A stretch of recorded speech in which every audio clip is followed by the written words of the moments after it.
ब्रह्मचर्य से बड़ी कोई तपस्या नहीं है। देखो, यहां संकोच का त्याग होकर चर्चा हो रही। आप असत आचरण करने में संकोच करें, लेकिन असत आचरणों से कैसे बचा जाता है उन युक्तियों में संकोच मत मांगे। महादेव जी कहते हैं ब्रह्मचर्य अर्थात वीर्य धारण करना महान उत्कृष्ट तप है, भगवत प्रसन्नता का प्रधान हेतु है। इससे बढ़कर कोई तपश्चर्या तीनों लोकों में प्रसिद्ध नहीं है। जो ऊर्ध्वरेत्वा अखंड ब्रह्मचारी है वो पुरुष नहीं, वो साक्षात भगवत स्वरूप महादेव है। इस मार्ग में कोई किसी भी संप्रदाय का हो, किसी भी परंपरा का हो, ब्रह्मचर्य की विशेष आवश्यकता है। जब तक आपके जीवन में ब्रह्मचर्य का संयम नहीं होगा तब तक आपको भगवदानंद की प्राप्ति हो ही नहीं सकती। ये जो हमारा अखंड भजन नहीं होता, जो हमारे हृदय में उत्साह नहीं बढ़ रहा भगवत प्राप्ति का, उसका कारण है ब्रह्मचर्य का नाश। जितना एक कामुक व्यक्ति अंधा होता है उससे बढ़कर कोई अंधा नहीं होता। नेत्र दोनों फूट जाए उसे अंधा नहीं कहते, उसको तो मार्ग नहीं दिखाई देगा। लेकिन जो कामुक पुरुष है, जो मदांध है, जो विषयों में अंधा, उससे ज्यादा अंधा कोई नहीं होता। लोक परलोक सब कुछ नष्ट कर लेता है। ब्रह्मचर्य की अपार महिमा है, परंतु आज हमारे नीच वातावरण में ब्रह्मचर्य को धूल धूसरित किया जा रहा है। ये महापुरुषों के वचन है, बिल्कुल अक्षरशः सत्य है। एकांत में चिंतन मनन करने के बाद आपकी श्रवणेंद्रिय तक पहुंच रही है बात।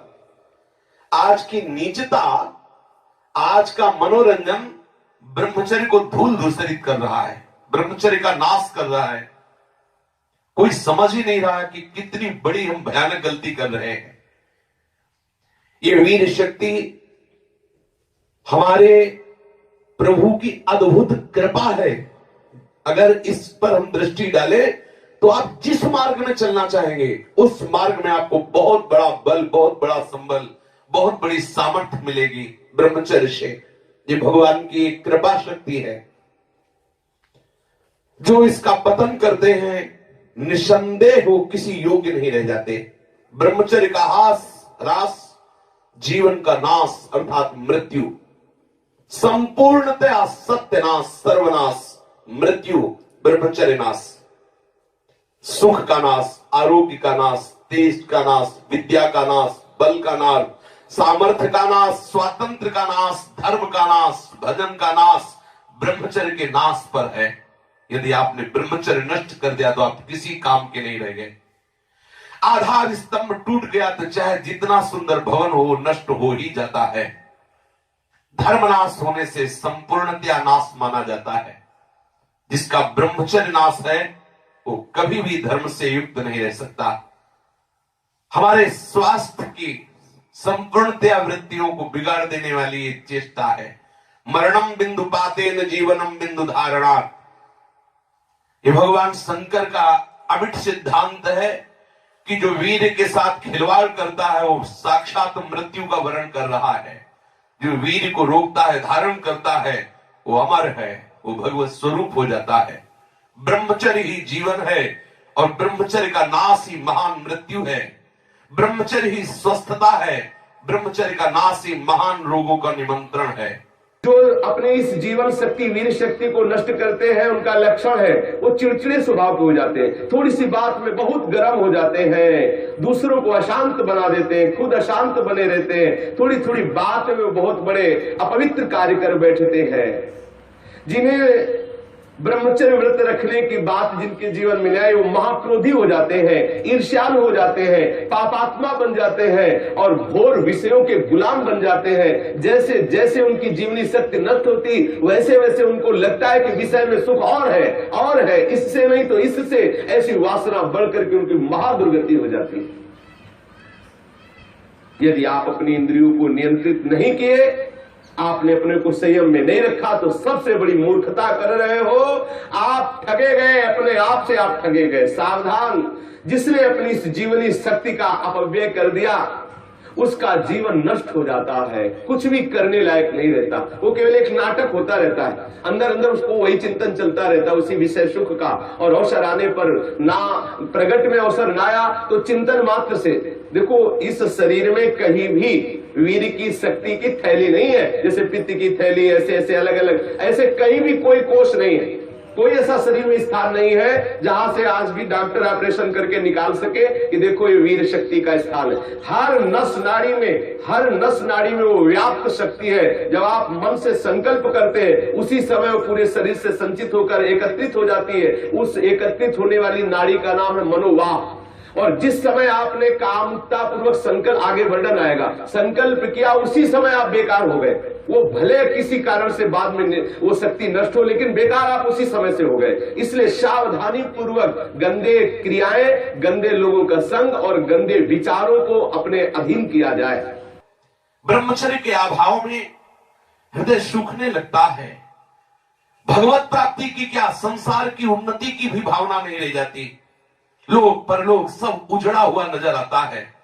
जो ब्रह्मचर्य छीण करता है उसकी स्मृति का नाश हो जाता है, नेत्रों में कम दिखाई देने लगता है और लघुशंका के साथ वीर शक्ति का स्खलन होने लगता है। वो जान नहीं पाता, उसकी जीवनी शक्ति नष्ट होने लगती है। वो बिना किसी कारण अशांत बना रहता है, लाखों चिंताएं उसके मन में डुलने लगती है, वो दुर्बल होने लगता है, बड़ा निद्रा का वो वशीभूत हो जाता है। जरा सा निद्रा आ रही, जरा में हम तो देखते हैं लोग बैठते ही सोने लगते हैं और मोटापा बढ़ जाता है, आलस्य बढ़ने लगता है, उदासी आने लगती है, हृदय में घबराहट पैदा होने लगती है, श्वास अवरोध होने लगता है, कष्ट से श्वास या श्वास तीव्र गति से चलने लगती है, यक्षमा हो जाता है, पृष्ठशूल रोग हो जाता है, कटिवात हो जाता है, शिरोवेदना बढ़ने लगती है, जोड़ों में दर्द होने लगता है, दुर्बल हो जाता है और निद्रा के समय उसका जो शक्ति है वो क्षीण होने लगती, बह जाती, उसको पता ही नहीं लगता। मानसिक अस्थिरता, विचार शक्ति की दुर्बलता, ये भयानक भयानक कमजोरियां उसके जीवन में प्रकट हो जाती है, जो इसे मनोरंजन समझता है। सावधान, अगर आप अशांति से हटकर शांति में जाना चाहते हो, दुख से बचकर महासुख का अनुभव करना चाहते हो, तो ब्रह्मचर्य पर दृष्टि दीजिए। ब्रह्मचर्य चारों पुरुषार्थों का, धर्म अर्थ काम का मूल है।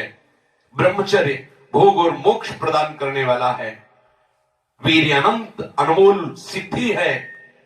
इसी वीर के बल से जिस देवता को चाहो तुम अधीन कर सकते हो, उसके नाश से तुम पूर्ण पतित नीच बन सकते हो।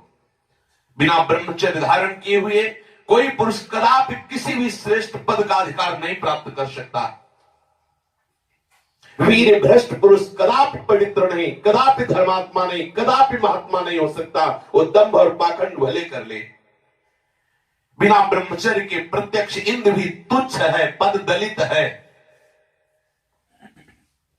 साधारण मनुष्यों की तो बात है क्या, परमार्थ के पथ पर या व्यवहार के पथ पर जिधर भी तुम जाना चाहते हो, अति आवश्यक है ब्रह्मचर्य। समस्त विद्याओं की सूक्ष्म रहस्य को प्रकाशित करने वाला ब्रह्मचर्य, समस्त वैभवों की सिद्धियों को प्रकाशित करने वाला ब्रह्मचर्य, समस्त सौभाग्य का उदय करने वाला ब्रह्मचर्य। ब्रह्मचर्य सर्वश्रेष्ठ मंत्र है, ब्रह्मचर्य सर्वश्रेष्ठ तपस्या है, ब्रह्मचर्य सर्वश्रेष्ठ बल है, स्वतंत्रता है, महान उन्नति है। ब्रह्मचर्य ही हमारी संपूर्ण सिद्धियों का एकमात्र बीज है, रहस्य है। जो साधक या जो गृहस्थ 20 वर्ष अगर गृहस्थ में जाना है तो 20 वर्ष तक किसी भी स्थिति में ब्रह्मचर्य नष्ट नहीं होना चाहिए। यदि ब्रह्मचर्य नष्ट करते हैं तो वो गृहस्थी के योग्य नहीं रह जाते। उनके घर में भ्रष्टाचार होता है, संतानें भी होती है तो वही होती है जो किसी योग्य नहीं रहते। शास्त्र के सिद्धांत से चलने वाले उपासक को, अर्थात भगवत प्राप्ति के मार्ग में चलने वाले उपासक को चाहिए, अगर वो गृहस्थ है तो जब ब्याह हो उसी के बाद शास्त्र मर्यादा से ब्रह्मचर्य खंडित करे, ये उसका उपासना का स्वरूप ही माना जाएगा। लेकिन यदि वैरागी है, भगवत मार्ग का पथिक है, तो अष्ट मैथुनों से बचे। गृहस्थ हो तो उचित संतानोत्पत्ति के लिए भगवत प्रार्थना से युक्त होकर, हे करुणा निधान, मैं आपकी आज्ञा का पालन करने के लिए अपने ब्रह्मचर्य को क्षीण करता हूँ। आपकी कृपा प्रसाद से मैं आपकी प्राप्ति के लिए गृहस्थ धर्म रूपी पूजा आपको स्वीकार करने के लिए प्रार्थना करता हूँ। प्रभु, ये पूजा है, आप स्वीकार कीजिए। वो गृहस्थ धन्य है जो ब्रह्मचर्य पूर्वक संतानोत्पत्ति की क्रिया करके भगवान की आराधना करता है। जो विरक्त संपूर्ण रूप से ब्रह्मचर्य है उसको विशेष साधना नहीं करनी पड़ती, अपने आप भगवती स्मृति अखंड होने लगती है, क्योंकि महाआनंद स्वरूप ब्रह्मचर्य है। महाआनंद, आप सोच भी नहीं सकते कि ब्रह्मचारी को कितना आनंद होता है। जो ब्रह्मचर्य धारण करता है उससे अपार आनंद, अपार सुख प्राप्त होता है। सभी सुखों में सर्वाधिक नष्ट करने वाला सुख एक काम सुख है, सबसे ज्यादा पतन करने वाला यह सुख है, सबसे ज्यादा नाश करने वाला सुख है। इसलिए सावधान, विषय सुख के लिए आप अपने ऐसे अमूल्य जीवन को नष्ट मत कीजिए।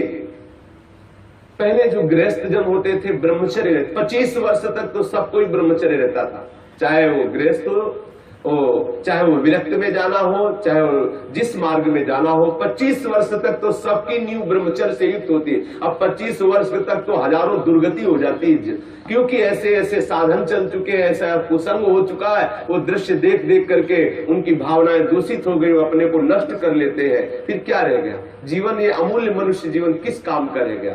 जब 10 वर्ष ब्रह्मचर्य रहकर भगवत भजन करके संतान उत्पत्ति करते थे तो उन माताओं के गर्भ से कोई भगवत प्राप्त करने वाले साधक पैदा होते थे, या कोई महावीर पैदा होते थे जो देश की रक्षा के लिए अपने प्राणों को समर्पित कर देते, जो समाज को सुख पहुंचाने वाले ऐसे बालक पैदा होते थे।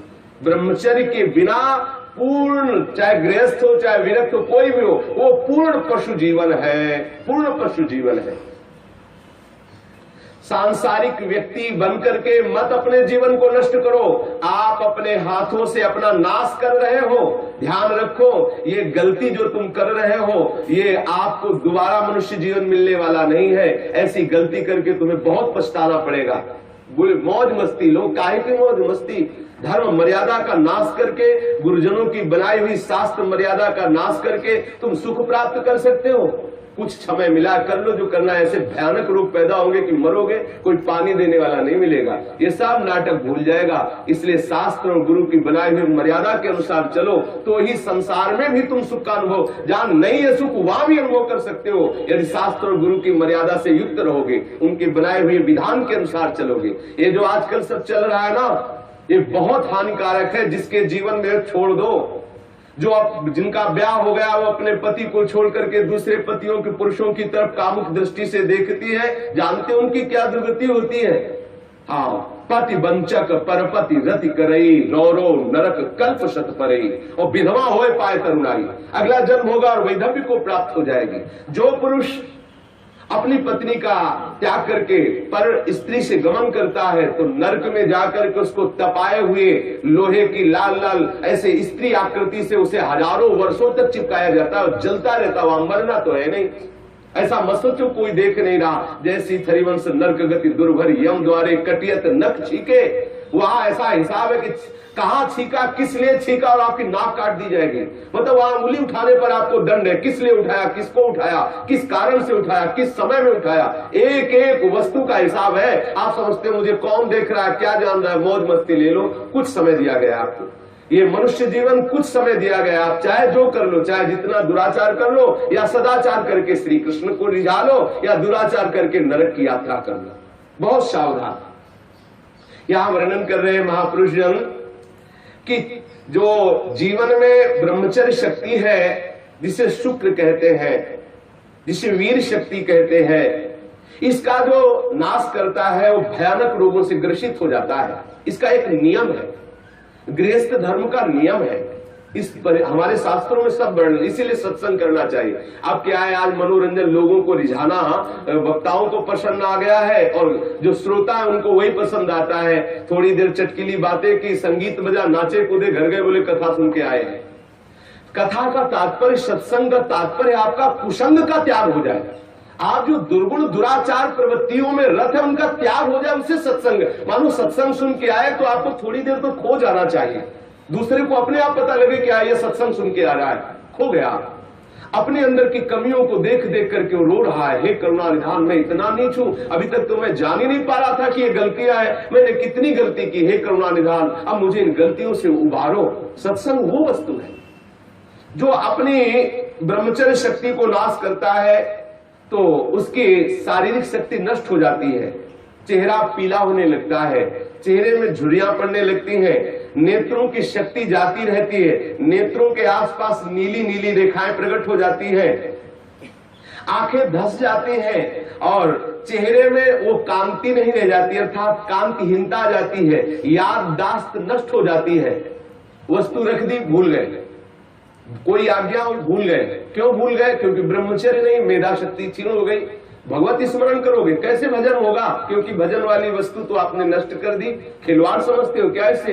ये मनुष्य जीवन आपको मिला है भगवत प्राप्ति के लिए। सावधान, संतान भी प्रकट होगी तो महावीर और भगवान का प्रेमी महात्मा पैदा होगा यदि आप ब्रह्मचर्य से रहोगे। और कुमारगामी रहोगे तो अप्पू गप्पू पैदा होंगे, फिर जूतों से मारेंगे आपको और बुढ़ापे में पानी नहीं देंगे, सड़ोगे ऐसे पड़े। जो सावधानी पूर्वक इसकी रक्षा नहीं करते उनको अनेक बार बड़ी बड़ी भारी विपत्तियों को भोगना पड़ता है। आप क्या समझते हो? जिस वीर शक्ति से ऐसे सुंदर संतान की उत्पत्ति होती है, उसी वीर शक्ति को आप मनोरंजन में नष्ट कर रहे हैं। ये हत्या है, हत्या। शास्त्र वर्णन करते हैं, आपको भोगना पड़ेगा उसका दंड। जैसे माताओं के गर्भ में पलते हुए शिशु को वो गर्भ हत्या जैसे पाप कर देती है, ऐसे पुरुषों को सावधान रहना चाहिए। संतानोत्पत्ति के निमित्त से किया गया ब्रह्मचर्य खंडित भगवत उपासना माना जाएगा और अपनी वासना से प्रेरित होकर ब्रह्मचर्य नष्ट करना या अन्य उपायों से ब्रह्मचर्य नष्ट करना वो हत्या में लिखा जाएगा। इसीलिए अंतःकरण मलिन हो जाता है और भगवत भजन का केवल वो एक क्रिया मात्र होने लगता है, आनंद का अनुभव नहीं होता। आपको यदि भगवत प्रेम प्राप्त करना है, भगवत भक्ति प्राप्त करना है, तो आप अपनी इस जीवनी शक्ति की रक्षा कीजिए। आप अपनी जो आंतरिक वृत्ति कामुक हो चुकी उसको संभालने की चेष्टा कीजिए। जो अपने इस स्नायु तंत्र को पुष्ट रखना चाहते हैं उनको अपनी इस मूर्खता को खोना होगा। क्या मूर्खता? वो सोचते हैं कि मैं विषय में अपनी ब्रह्म शक्ति को नष्ट करके, बादाम पा करके, दूध पी करके, मकरंद ध्वज खा करके और हम अपने को फिर पुनः पुष्ट कर लेंगे। ध्यान रखना, ये जितना पाओगे उतनी वासना पुष्ट होगी। जिसके चेहरे की तरफ देखो ऐसा लगता है जैसे किसी मकान में आग लगा दी जाए तो फिर वो मकान की शोभा क्या होती है। ऐसे जिसके जीवन में पुण्य नहीं रह गए, भगवत आराधन नहीं रह गया, ब्रह्मचर्य नहीं रह गया, सदाचार नहीं है, बड़ों का सम्मान नहीं, उसका जीवन क्या है? जीवन कैसा पशुवत जीवन हो रहा है। छोटे छोटे अभी बच्चे 15-16 वर्ष के माता पिता के अवहेलना करके मनमाना आचरण करते हैं। ये जो ब्रह्मचर्य, इस पर विशेष ध्यान दिया जाए। यदि हम ब्रह्मचर्य पर ध्यान नहीं देते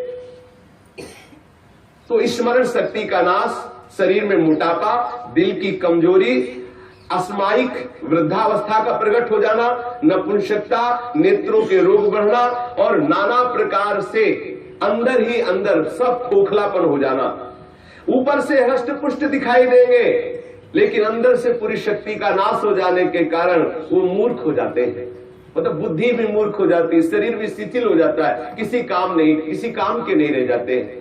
ये मत समझो कि इतना ही सुख है, यहां तो सुख है ही नहीं। ये जो बच्चे, बच्चियां, माताएं, बहनें या पुरुष अपनी वासना का शिकार हो चुके हुए हैं, उनको खेद करना चाहिए बात सुनकर और सावधानी पूर्वक आगे बढ़ना चाहिए परमार्थ में। गलती का पोषण नहीं करना चाहिए। आज हमारी ऐसी बेईमानी है कि हम अंदर की इन गलतियों को छुपाते हैं और थोड़ा सा भी गुण होगा तो उसका प्रचार करने लगते हैं। अंदर की गलतियों को गलती मान करके उनको दूरी किया जाए, चाहे वो बच्चा हो, चाहे वो जवान हो, चाहे बूढ़ा हो। गलतियों को छोड़ करके भगवत मार्ग में आगे बढ़ो तो आनंद का अनुभव होगा।